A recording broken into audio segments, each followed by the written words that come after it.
예, 한판 브리핑 김수인 평론가와 함께합니다. 어서 오십시오. 네, 반갑습니다. 예, 오늘도 김웅전 의원님, 박성태 실장님 어서 오십시오. 안녕하세요. 자, 일단 오늘 국민의힘 권성동 원내대표, 이제 당대표 권한대행과 이재명 민주당 대표가 만났습니다. 민주당 당대표실에서 만남을 가졌는데 그 장면을 영상을 일단 듣고 이어가겠습니다. 최재 감사원장, 박성재 법무부 장관 등 총 14건의 탄핵소추안이 지금 헌재 계류 중에 있습니다. 이런 작금의 국정사항을 수습하기 위해서라도 이전에 남발했던 탄핵소추, 정치 공세적인 성격이 좀 강한 탄핵소추는 좀 우리 국회 차원에서 철회를 해서 헌재의 부담 좀 또 덜어주고 또 그 많은 분들이 탄핵소추를 해서 국정이 마비 상태니까 그것도 좀 풀어주시기를 부탁의 말씀을 드리도록 그렇게 하겠습니다. 정치인들이 하루 종일 누군가를 제거하기 위해서 싸우고 주어진 권력으로 오로지 내 이익을 어떻게 챙길까 노심초사하다 보면 그 본인도 불행하거든요. 제가 가끔씩 정치하는 분들한테 농담 삼아 이렇게 물어보기도 하고 물어보고 싶기도 합니다. 지금 행복하십니까? 이렇게 만들고 밤에 잠 잘 오십니까? 예. 자, 오늘 이제 권성동 원내대표, 이재명 대표 앞에서 야당의 탄핵소추 남발 이 부분을 많이 지적을 했군요. 네, 권성동 원내대표는 지난 세 차례 대통령 탄핵소추를 거론하면서 대통령 중심제가 과연 우리의 현실과 잘 맞는지 좀 더 검토할 필요가 있다면서 개헌 필요성을 언급하기도 했습니다. 이재명 대표는 중앙대 법학과 동문인 권 원내대표를 두고 옆방에서 같이 공부를 하던 사이라고 말하기도 했는데요. 예. 또 현재는 좀 안타깝게도 정치가 아니라 전쟁이 돼버린 상황이라고 덧붙였습니다. 하지만 신경전도 이어졌는데요. 권성동 원내대표는 탄핵소추가 남발되었다면서 철회해야 한다는 요청을 했고요. 이재명 대표는 국정안정협의체 참여를 재차 강조하면서 촉구했습니다. 예, 이런 가운데 국회는 헌법재판관 인사청문특별위원회를 구성을 했는데 박지원 의원이 위원장을 맡았네요. 네, 당초 정점식 국민의힘 의원이 위원장으로 내정이 됐었지만 국민의힘이 불참하기로 하면서 민주당은 박지원 의원을 새로 보임했습니다. 최연장자 호선이라는 관례에 따라 위원장으로 선임이 됐고요. 야당 측 간사는 김한규 의원이 맡았습니다. 인사청문회 일정은 23일 민주당이 추천한 마은혁 정계선 후보자, 다음날 24일 국민의힘 추천 조한창 후보자를 상대로 열리게 되고요. 회의 첫날 불참하는 국민의힘에 대한 비판이 야당에서 잇따랐습니다. 민주당 김기표 의원은 내란 동조 세력이라는 의심을 지우기 어려울 것이다라고 말했습니다. 예, 자, 일단 이재명 대표와 권성동 대표 두 사람의 만남 어떻게 보셨는지 먼저 김웅 의원님부터. 일단은 뭐 모이기야 모이겠지만은 뭐 특별하게 뭐 진행될 수 있는 게 없어요. 저희 국민의힘 입장으로 봤었을 때는 지금 이재명 대표가 그 이야기하고 있는 뭐 국정안정협의체나 이런 것들에 같이 참여를 하는 것 자체가 사실은 법적으로나 정치적으로나 그 명분이나 신뢰에서 전부 다 아무런 이득이 없기 때문에 거기 들어가는 것 자체가 어려운 거고 뭐 예를 들면 이런 거죠. 이재명 대표가 예전에 그 지금 그 한덕수 총리하고 한동훈 전 대표가 책임 총리제 뭐 이런 식으로 이야기하면서 국정을 운영하겠다라고 이야기했었을 때 그건 위헌이라고 강하게 공격을 했었거든요. 예. 근데 국정안정협의체 이건 뭐 헌법에 나와 있습니까? 이거 자체도 헌법에 나와 있는 기구는 아니거든요. 예. 그리고 이제 우리 당 입장으로 봤었을 때는 그동안 지속적으로 계속 공격만 해왔고 사실 탄핵 중에 보면 정말 무리한 탄핵이 너무 많았는데 그것만 일삼아 오다가 이제 지금 와서 이제 뭐 마치 국정 걱정하고 뭐 국민 걱정하는 것처럼 이야기를 하는데 과연 과거에 그 탄핵을 했을 때 뭐 자기 수사했다고 사실 탄핵했지 않습니까? 예. 그런 사람도 하고 그랬는데 지금 와서 다시 이제는 뭐 모든 것을 잃고 국민 생각을 하자 이런 이야기에 저희가 사실은 선뜻 손을 잡기가 거의 어렵다고 봐야죠.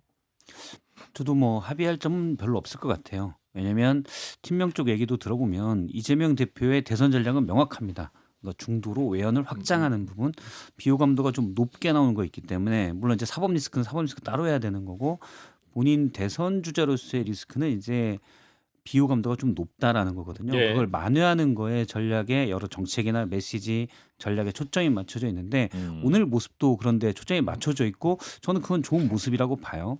다만 국민의힘에서는 지금까지 이재명 대표를 공격했던 전략들이 있잖아요. 이재명 대표는 절대 안 된다.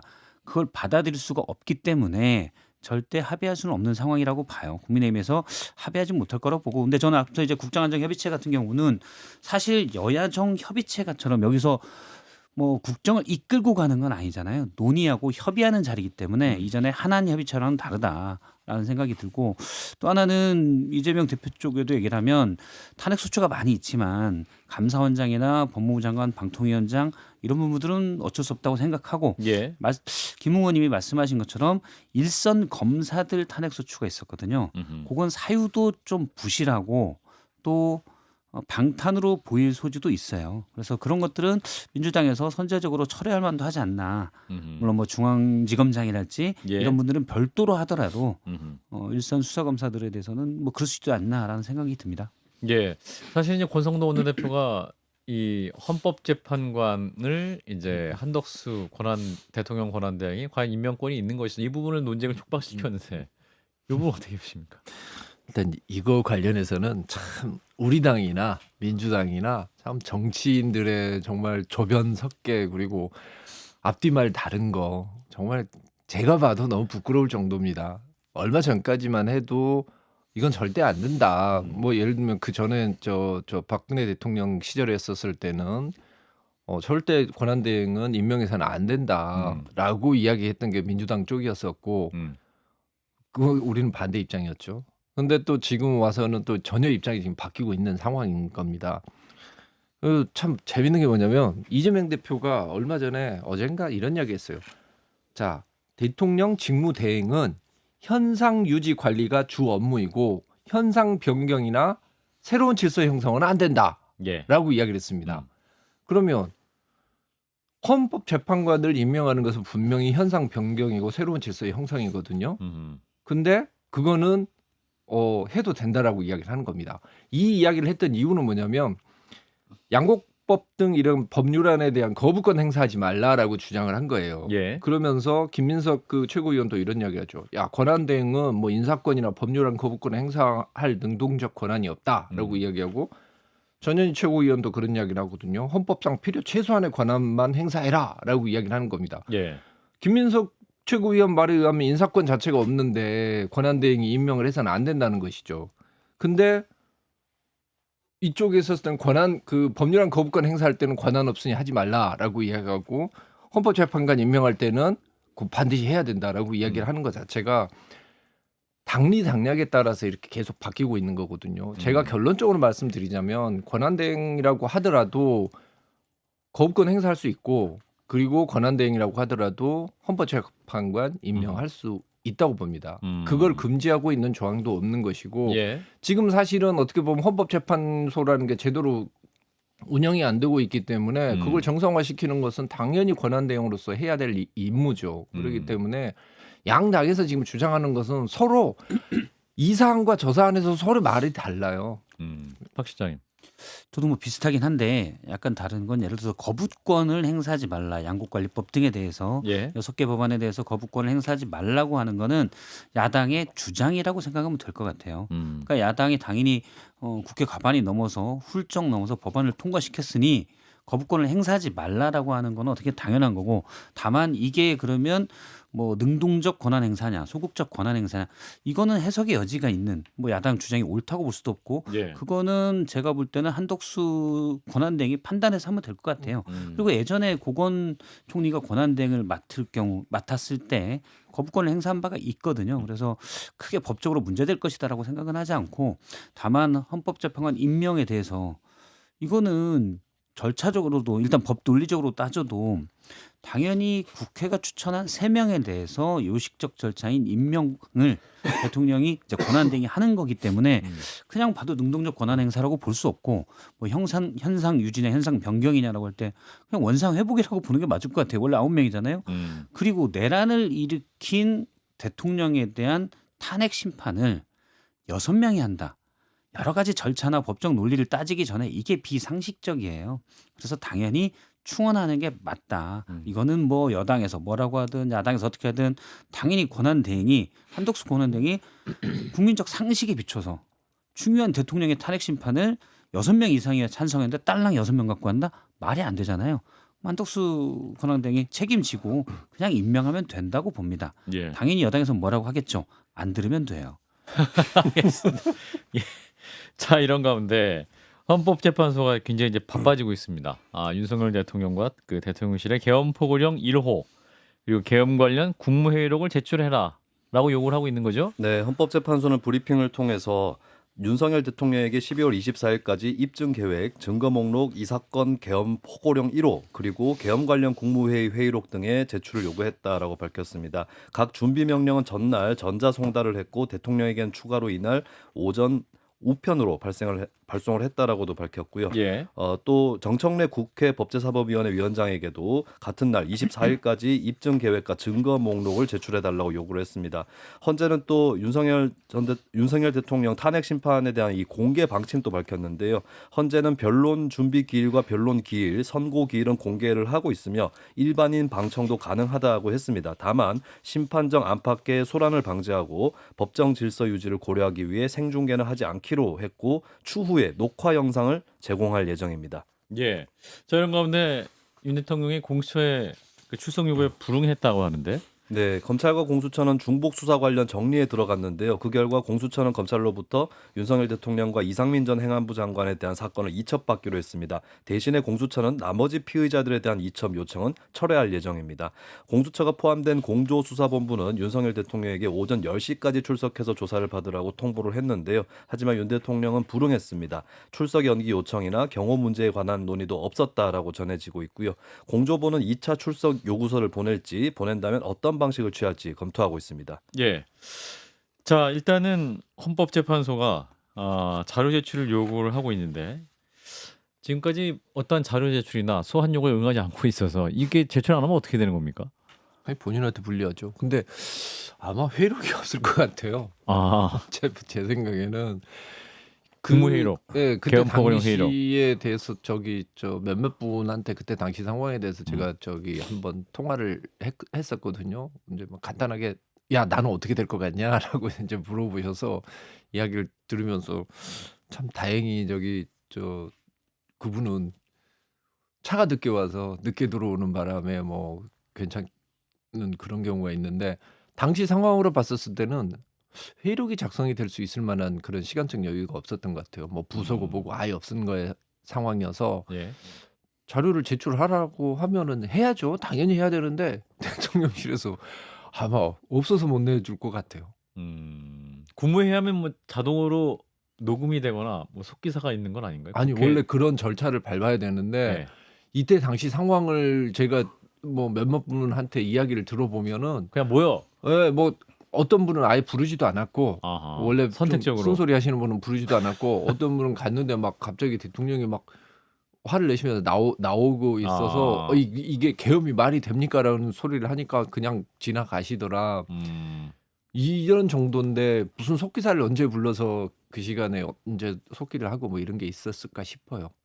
뭐 회의록 이미 행안부에서 없다라고 얘기를 했었고 저도 이제 김 의원님 말씀처럼 당시 상황 보면 없었을 것 같고 그래서 원래 계엄령을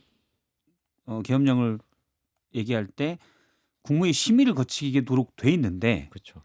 국무회의 자체가 사실상 안 열린 거다. 개회나 종료 선언도 없었고 대통령이 계엄이다. 내 판단이다. 그냥 간다 하고 나가버렸잖아요. 예. 바로 가서 브리핑했거든요. 계엄령을 선포했죠. 물론 비상계엄령 얘기를 해서 뭐 정식 국무회의는 아니고 그럼 뭐 간이 국무회의로 되냐? 형식적인 요건은 하나도 구비가 안 된 것 같아요. 그리고 대통령이 이전에도 뭐 절차나 여러 요건 이런 걸 안 지킨 게 무수하기 때문에 예를 들어서 뭐 헌재나 법원에 서류를 안 받는다. 그냥 안 받는 것 같아요. 신경 안 쓰고 예. 받지 마. 다 무시하는 것 같습니다. 이미 내란 수개 우두머리로 사실상 확정이고 그런데 예. 뭐 서류 절차 따지진 않을 것 같고 이걸 안 따졌다고 굳이 지금 뭐라고 할 상황도 아닌 것 같아요. 그냥 담대하게 진행하면 될 것 같다고 봅니다. 아니, 저는 담대라는 단어 쓰지 마시고 당당하게라고 이제 대통령이 썼던 단어가 있기 때문에. 전 제가 말씀드린 거는 법원이나 법원이 담대하게 해라. 수사기관이나 헌재가 예. 그냥 지금 저게 현실 부정이에요. 이거는 이거 어떻게 수사를 지금 수사 자체에 대해서 어떤 대응을 해야 되는데 뭐 사실상 변호인단을 꾸렸다는 이야기는 있는데 빨리 그 변호인단들이 뭔가 대처를 하고 행동을 해야지 지금처럼 그냥 모든 걸 나는 다 못하겠다. 아니 예를 들면은 자 수사기관을 단일화시키든지 법에서 말하고 있는 그런 수사 절차를 하든지 특검을 만들어 주든지 하라라고 이야기를 하든가 아니면은 뭐 저 예를 들면 언제 어떻게 어떤 방식으로 수사를 응하겠다라고 이야기를 하든가 그것도 아니고 지금 이런 식으로 무슨 출석 요소를 보내도 그걸 안 받는다. 물론 그 전에 전례로 비춰봤었을 때는 검찰에서 저기 출장 조사를 갈 수도 있겠지만 지금 사안에서 그 출장 조사가 가능하겠습니까?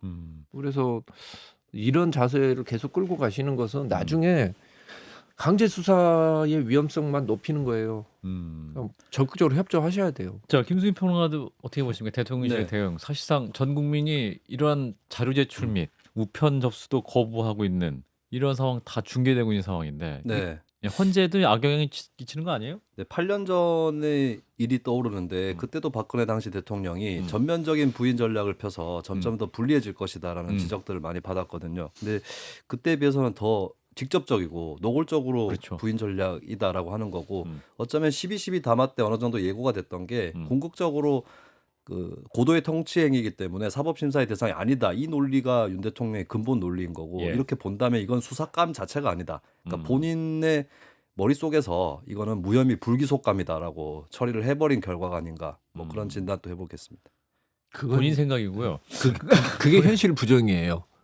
그게 현실 부정인 거고 나는 이거 뭐 예전에 확신범이라는 게 있지 않습니까? 그런 것 수준도 안 되는 거예요. 이게 왜 그 통치행위가 사법심사 대상이 아니라고 하는 건 없습니다. 그리고 따지고 보면 과거의 전범들이나 옛날에 뭐 홀로코스트를 했던 사람들에 대해서 어떻게 재판을 해요? 뭐 다 재판했거든요. 그리고 저 전두환 노태우 전직 대통령이 그러면은 통치행위인데 이른바 왜 그 내란죄로 처벌받았습니까? 이 상황에서 강제 수사 예. 혹은 체포 명령을 내리면 검찰 수사관들이 경호처에 대통령실에 간단 말이죠. 예. 그러면 경호처가 막아요. 오지 마. 예. 그러면 이제 검찰 수사관들은 영장 갔습니다. 그러면 현행범입니다. 하고서 할 거 어떤 상황이에요? 그럼 이게 막고 물리적 충돌도 있을 수 있는 상황인가요? 일단은 공수처로 지금 대통령에 대한 수사는 지금 넘어가 있는 상태이기 때문에 검찰 수사관들이 그런 곤혹스러운 상황은 일단 피하게 된 것 같고요. 일단 저기 법원에서 영장을 발부를 받아서 집행하러 가게 되면 일단 뭐 체포영장이 됐든 구인영장이 됐든 그걸 들고 갔을 때 지금 우리나라 법을 해석상 대통령이 내란죄와 관련돼 있는 강제 수사를 거부할 수 있는 그런 권한은 없다고 보여지고 만약에 경호처에서 그걸 막는 것은 공무집행 방해입니다. 예. 이제 경호처에서는 대통령의 신분상 대통령은 유지되기 때문에 신분은 유지되기 때문에 경호 대상이거든요. 그래서 경호를 해야 된다라는 얘기를 할 수 있어요. 근데 말씀하신 대로 체포영장이 발부돼서 집행하는 걸 막으면 공무집행방해가 되잖아요. 제가 생각해 보니까 구치소에 가고 구치소 안에서 경호하면 돼요. 그러면 모든 게 다 아니 깔끔히 전직 해결됩니다. 대통령도 전부 다 경호 대상이에요. 네. 그럼 박근혜 대통령은 왜 간판 갔습니까? 그러니까 이 상황에서는 대통령께서 지금 보시는 거 뭐냐면 현실적으로 보셔야 돼요. 현실적으로 이게 논리적으로나 명분으로 보나 법리적으로 보나 이 강제 수사를 막기가 쉽지가 않습니다. 그러면 지금이라도 수사를 협조를 하고 최대한 반성하는 모습을 보이시는 게 그나마 구속이라도 피하고 저는 제 생각에는 내란죄를 저질렀다고 하더라도 일단은 수사는 그리고 재판은 불구속 상태에서 하는 게 그게 저는 우리나라의 그 인권 보호에는 좀 더 좋을 거라고 생각하거든요.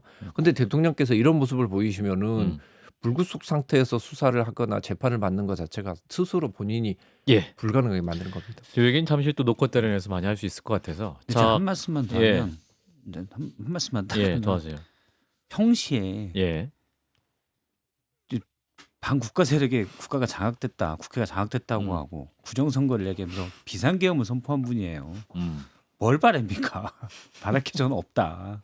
그냥 그래서 다른 절차나 이걸 왜 안 지켜라고 따질 이유도 없고 예. 각 기관들에서 필요한 절차하고 담대하게 가는 게 맞다라고 봅니다. 굳이 왈가왈부 일도 아니에요.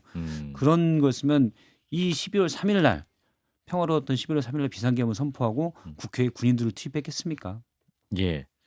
무슨 말씀인지 다 이해가 갑니다만 그래도 이제 절차가 정상적으로 진행이 돼야 된다라는 입장에서 자 건진 법사님이 또 나오네요. 자 전성배 씨라는 분인데 검찰에 체포됐었는데 영장이 청구됐어요. 네, 서울 남부지검 가상자산 범죄 합수단은 건진법사 전성배 씨를 정치자금법 위반 혐의로 체포를 했습니다. 2018년 지방선거 당시에 경북 영천시장에 출마하려는 후보자에게서 1억 원 넘는 금품을 받은 혐의고요. 검찰은 전 씨에 대해서 구속영장까지 청구를 하는 것으로 그렇게 이어졌습니다. 전 씨는 예. 윤석열 대통령의 대선 캠프의 하위 조직이었던 네트워크 본부에서 고문으로 활동을 했고요. 윤 대통령의 메시지와 일정, 인사 등에 관여한다는 의혹을 받았던 인물입니다. 전 씨의 서울 서초구 자택과 강남구 법당을 압수수색한 검찰은 전 씨의 휴대폰 전화들 2대 이상을 두고 통신 내역을 분석하고 금융계좌로 거래 내역도 살피고 있습니다. 소위 기도비 명목으로 공천 헌금을 받았는지 조사 중이고요. 명태균 씨의 황금폰에 이어서 전 씨의 법사폰이 전국을 흔들지 모른다 이런 관측도 나오고 있습니다. 예. 건진 법사. 예. 종교인가요? 이게 종교계에서는 예. 좀 비판적으로 보는 그런 이제 종파에 소속이 예. 돼 있다. 뭐 그렇게 또 알려지고 있습니다. 예. 자 일단 뭐 공천 헌금 수준을 넘어서 대통령과의 관계에 더 큰 문제로 비화될 수 있다는 얘기 나오고 또 이분의 폰, 법사 폰이 또 하나의 전국의 핵심이 될 수도 있다. 뭐 이런 얘기가 나오는데 자, 김웅 의원님은 어떻게 보십니까? 법사 폰. 일단 지금 체포돼 있는 범죄 사실 자체는 2018년 사건이기 때문에 예. 이 사건 당시에서 공천권자는 당시 당 대표였던 홍준표 전 대표였을 것 같고, 예. 그래서 그 지금 체포된 상황은 2018년 겁니다.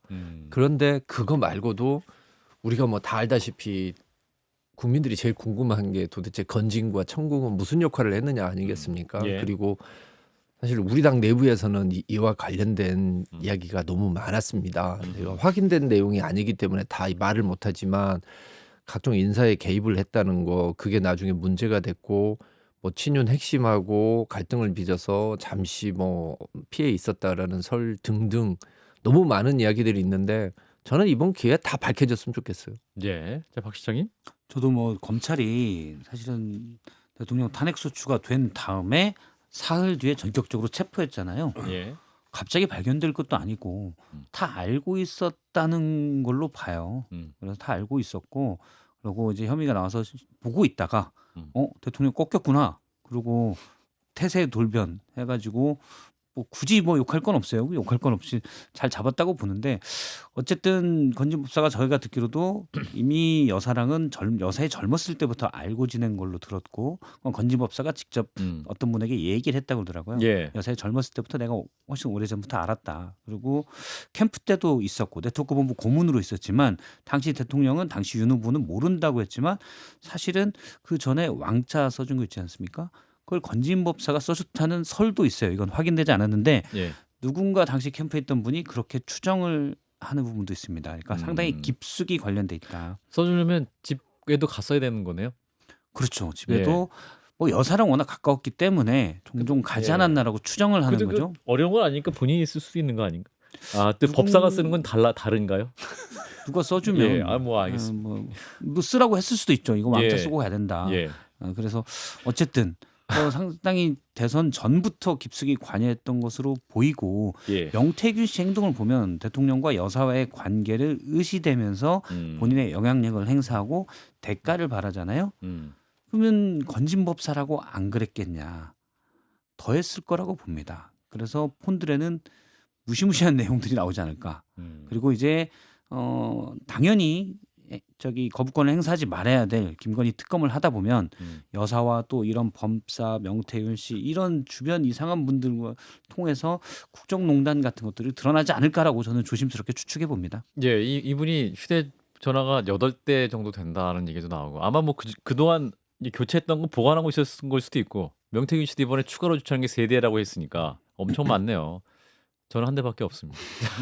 김수인 평론가, 이 국면 어떻게 진행될지 말씀 듣고 마무리할게요. 네, 건진법사 일단 뭐 여러 이제 개입 의혹이나 이런 것들 나왔기 때문에 명태균 씨 이상의 의혹으로 또 볼 수 있을 것 같고 근데 예. 여기서 좀 저희가 돌아봐야 될 것이 이제 어떤 종교적 배경 이런 걸 떠나서 만약에 오랫동안 정치 활동이나 공익 활동을 하면서 그 자리까지 갔다라고 한다면 이제 대중이 검증할 수 있는 그런 경로가 되는 건데 예. 그게 아니라 이제 점프를 해서 들어갈 수 있는 그런 정치 문화가 아직 남아 있는 게 그렇죠. 이런 화를 또 불러 일으키는 게 아닌가 그렇게 생각을 합니다. 예. 자, 일단 또 구속 여부 지켜보시죠. 김수민 평론가였습니다. 고맙습니다. 네, 감사합니다.